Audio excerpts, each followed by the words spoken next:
वो युग पुरुष, वो कवि हृदय, वो सहज सरल, हर मुश्किल में जो रहे अटल, ऐसे थे हमारे मार्गदर्शक भारत रत्न श्रद्धेय अटल बिहारी वाजपेयी जी। आजाद हिंदुस्तान का वो चमकता सितारा जिन्होंने दशकों तक भारतीय राजनीति पटल को अपने ओजस्वी व्यक्तित्व से चमकाया और देश को रोशन किया। पत्रकारिता से राजनीति के सफर में बेदाग जीवन, ऐसा महान व्यक्तित्व जिसका विपक्ष भी सम्मान करता था। वो महान व्यक्तित्व आज हमारे बीच नहीं है, लेकिन उनकी महानता आज भी हमारे दिलों में जीवित है, जो पंच तत्व में विलीन होने के पश्चात भी हमारे बीच हमेशा अमर रहेंगे। ये है अटल जीवन की अटल कहानी।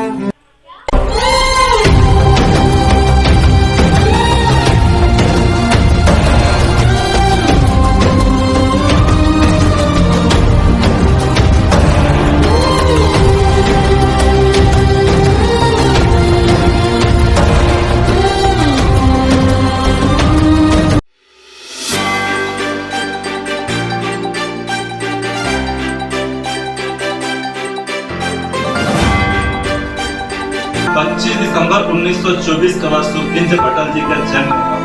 मध्य प्रदेश के ग्वालियर में सिंधे की छावनी में स्थित कृष्ण बिहारी वाजपेयी एवं कृष्णा देवी वाजपेयी के भरे पूरे परिवार में जब एक नन्हे किलकारी का आगमन हुआ। तो चलेगा, सरकारें आएंगी जाएंगी, पार्टियां बनेगी बिगड़ेंगी, मगर ये देश रहना चाहिए।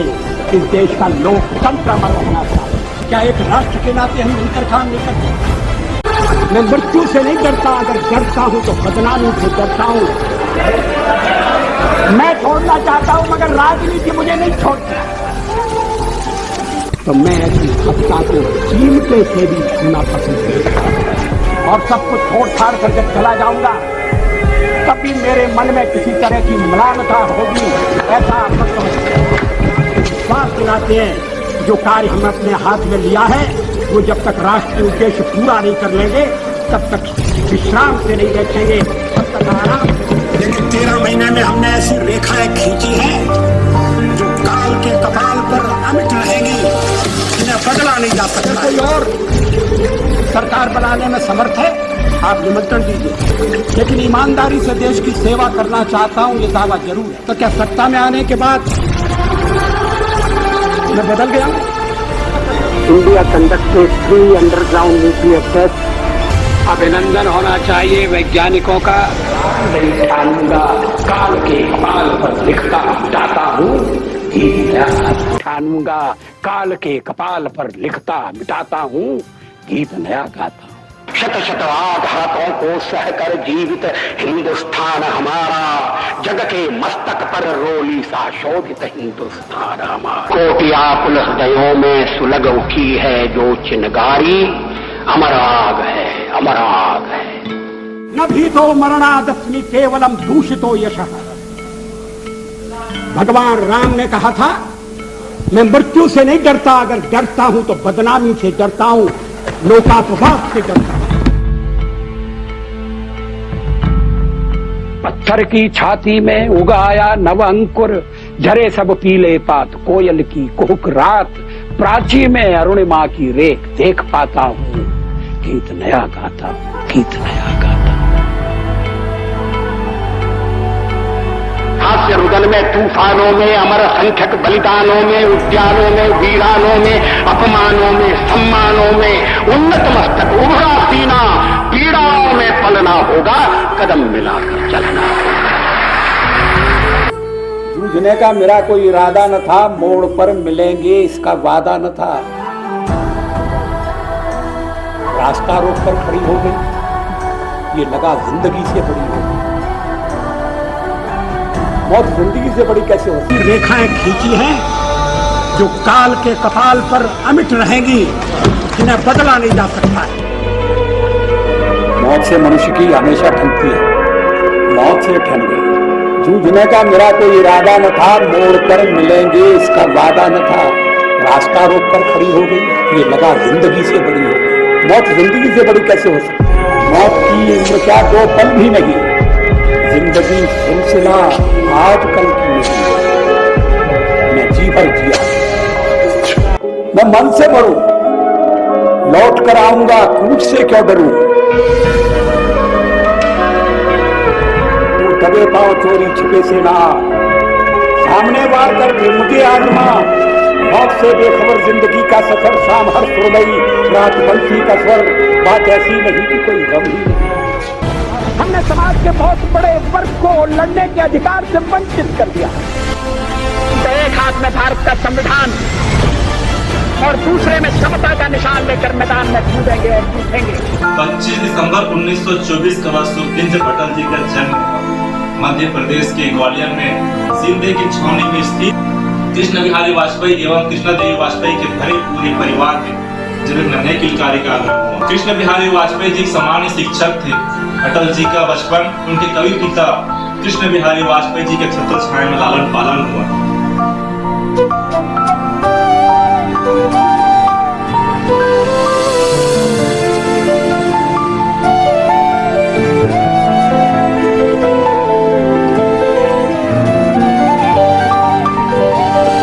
अटल जी की प्रारंभिक शिक्षा गोरखी नामक प्राथमिक शाला से प्राथमिक शिक्षा संपन्न की।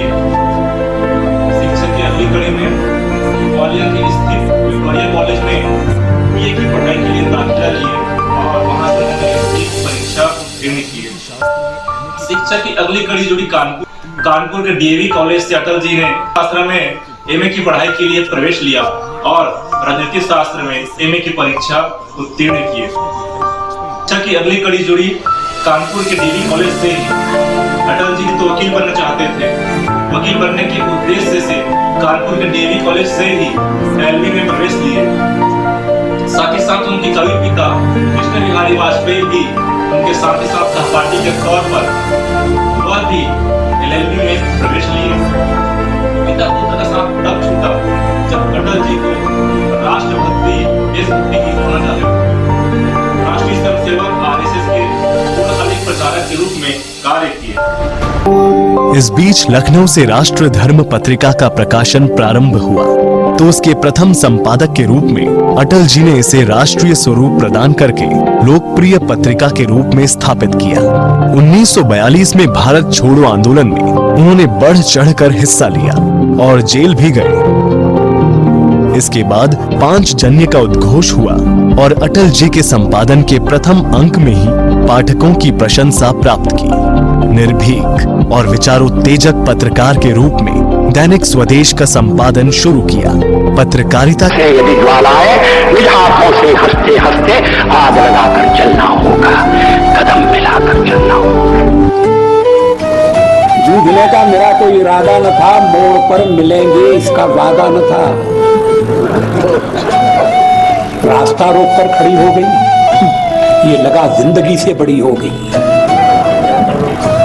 मौत जिंदगी से बड़ी कैसे हो सकती? जन्म मरण का खेल अनूठा, इसमें हार नहीं है। वह क्या चल पाएगा जिसको पथ से प्यार नहीं है।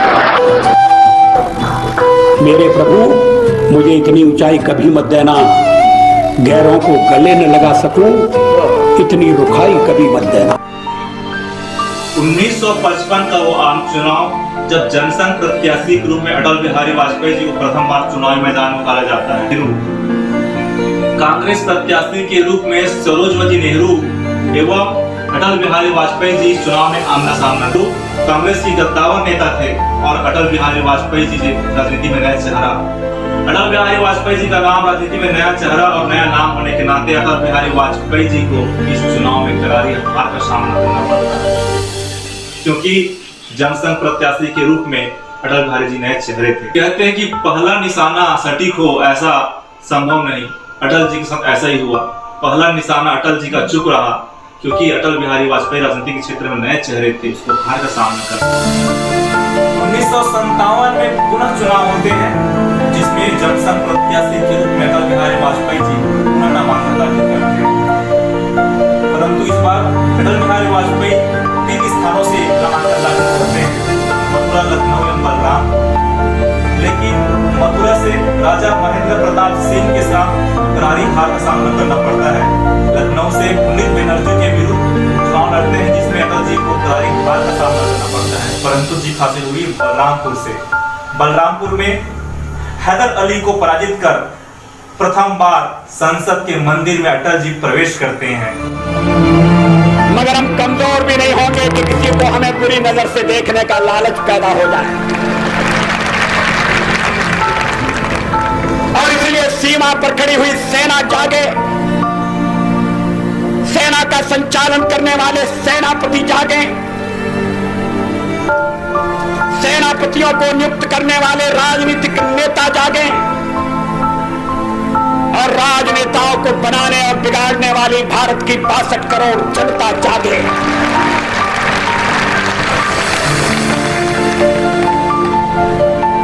जो अपने को अनिवार्य समझते थे, जो समझते थे कि उनके बिना भारत चल नहीं सकता,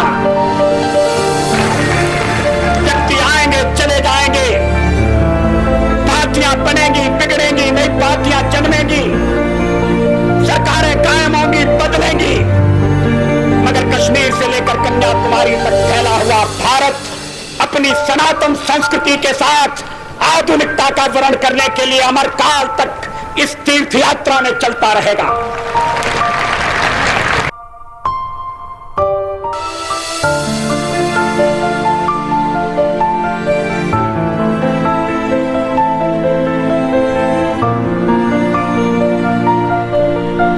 1962 का आम चुनाव, जब जनसंघ प्रत्याशी के रूप में अटल बिहारी वाजपेयी जी बलरामपुर सीट से नामांकन दाखिल करते हैं, परंतु इस बार सामना था कांग्रेस के दिग्गज नेता सुभद्रा जोशी से, जो दिल्ली की राजनीति में सक्रिय थी। सुभद्रा जोशी बड़ा नेता, बड़ा नाम। अटल बिहारी वाजपेयी जी सुभद्रा जोशी के विरुद्ध 2000 वोटों से हार जाते हैं। अटल बिहारी वाजपेयी जी ने हिम्मत नहीं हारी। 1962 का आम चुनाव, जब अटल बिहारी वाजपेयी जी अपने पारंपरिक सीट बलरामपुर से पुनः एक बार नामांकन दाखिल करते हैं। पुनः एक बार सुभद्रा जोशी और अटल बिहारी वाजपेयी जी आमना सामना थे। अटल बिहारी वाजपेयी जी के पक्ष में माहौल बन चुका था।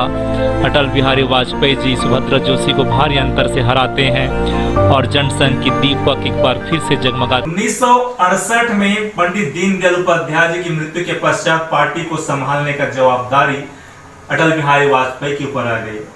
1968 से 1973 तक भारतीय जनसंघ के अध्यक्ष के रूप में अटल बिहारी वाजपेयी जी ने कार्य किया।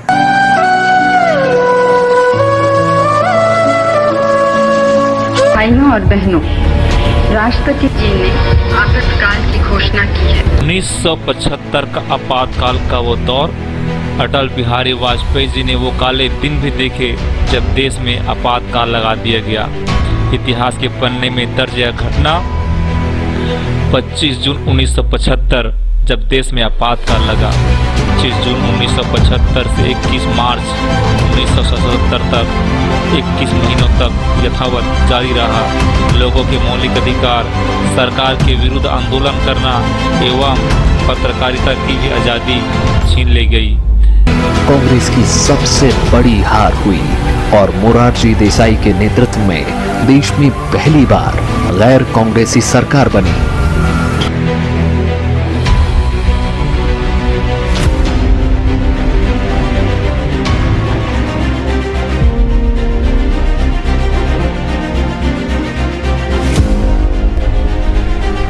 आपातकाल 1975 के पश्चात 21 मार्च 1977 को देश में आम चुनाव संपन्न हुआ, जिसमें आपातकाल लगने के कारण इंदिरा गांधी सरकार के विरुद्ध में माहौल बन चुका था और हुआ नतीजा ऐसे ही इंदिरा गांधी यह चुनाव हार जाती है। 20 जनवरी 1977 को जयप्रकाश नारायण के नेतृत्व में उदय हुआ जनता पार्टी।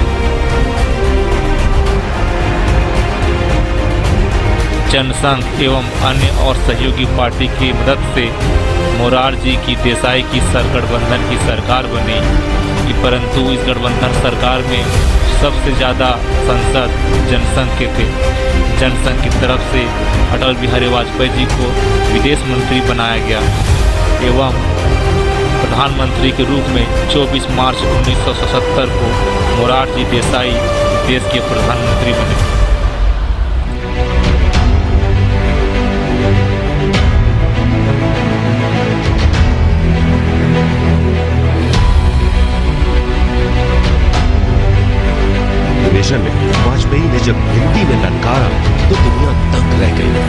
जहाँ तक भारत का संबंध है, हमने ये बात बार बार स्पष्ट की है कि हम ये नहीं चाहते। इस पद पर रहते हुए पूरी दुनिया में भारत की बातों को उन्होंने मजबूती से रखा।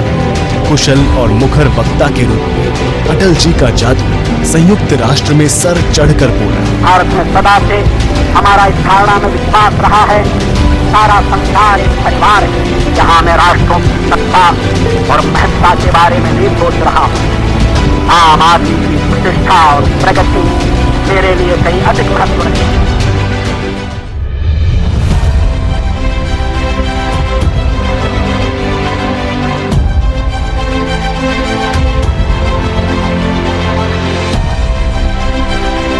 सत्तर में जनता पार्टी मोरारजी देसाई की सरकार तो बन तो गई, लेकिन आपसी सामंजस्य एवं विचारधारा की मतभेद होने के कारण मात्र 3 वर्ष में जनता पार्टी एवं जनसंघ की गठबंधन की सरकार टूट गई।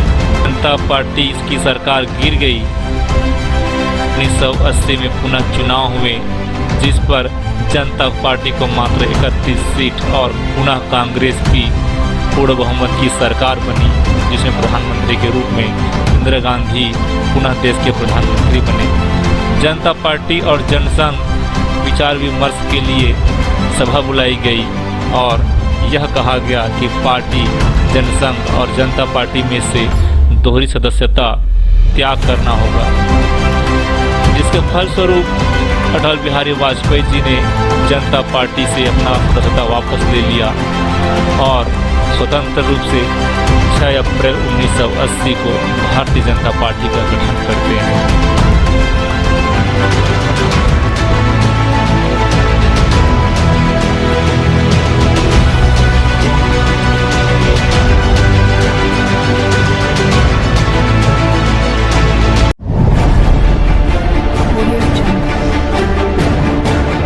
सूरज निकलेगा, कमल खिलेगा।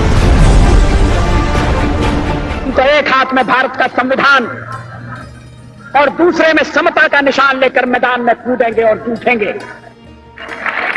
हम छत्रपति शिवाजी महाराज के जीवन और संघर्ष से प्रेरणा लेंगे।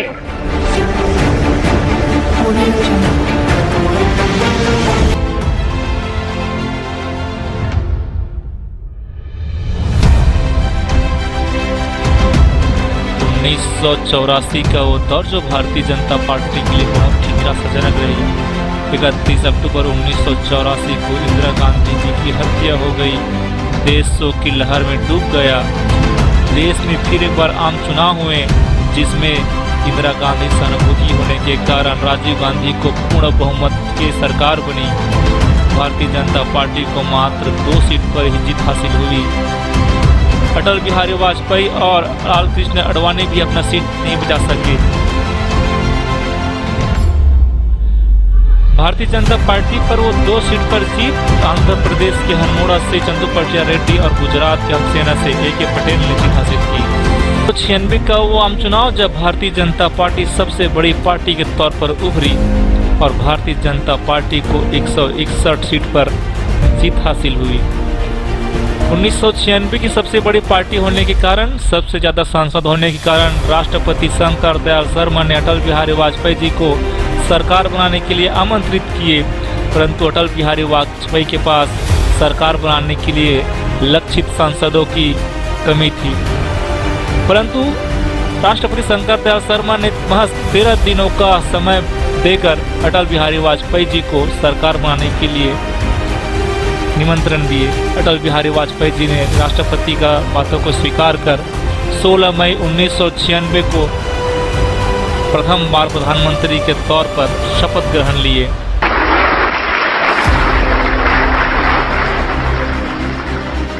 कि मैं विधि द्वारा स्थापित भारत के संविधान के प्रति सच्ची श्रद्धा और निष्ठा रखूंगा।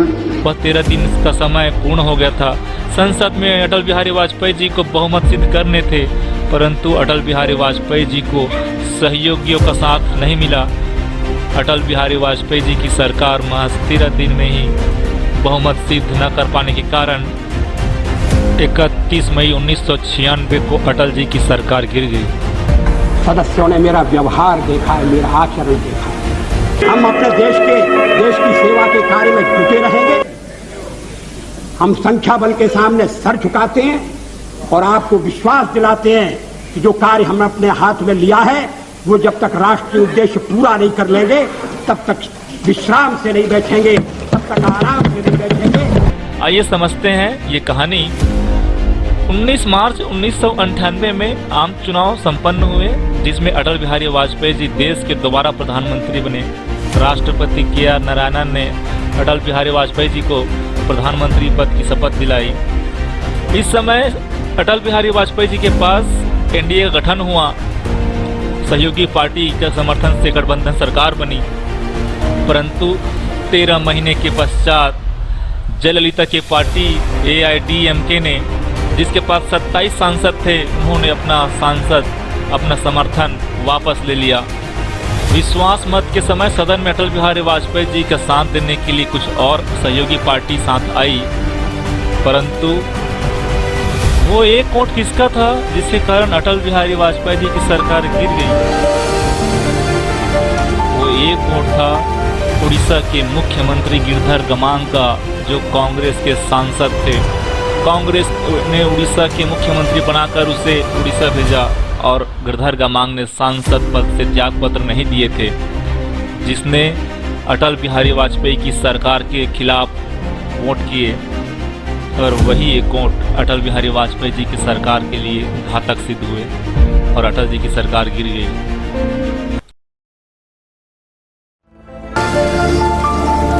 13 महीने का काल कोई बहुत लंबा काल नहीं है, लेकिन 13 महीने में हमने ऐसी रेखाएं खींची हैं जो काल के कपाल पर अमिट रहेगी, जिन्हें बदला नहीं जा सकता है। उनकी आलोचना करके तथ्यों पर पर्दा नहीं डाला जा सकता।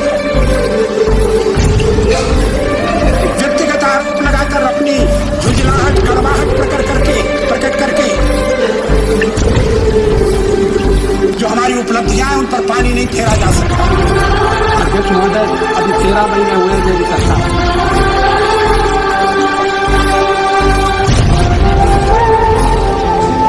हमें कसौटी पर कसा जा रहा है। सफलता मिली।